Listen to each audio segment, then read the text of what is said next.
From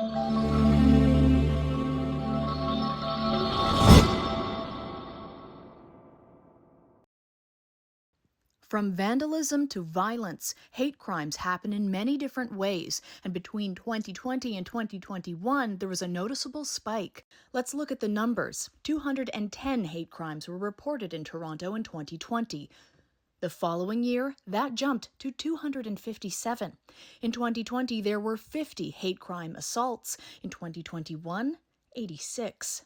The number of victims who were targeted for their faith or background went from 17 to 57. Surprise? No. Disappoint? Yes. The scope of the police data is in the first year of the pandemic, a time when anti-Asian hate was rampant.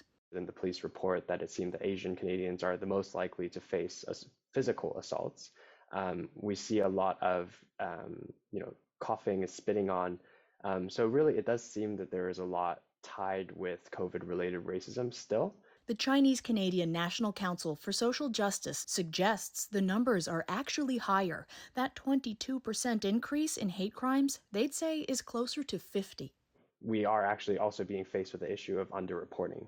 And reporting hate crimes is one thing. Achieving a hate crime conviction is even more challenging. So typically, as this Toronto attorney explains, hate is addressed at sentencing as an aggravating factor. Look at the act, right? The act is assault. The act is, it could be attempted murder, and prosecute for that actual act.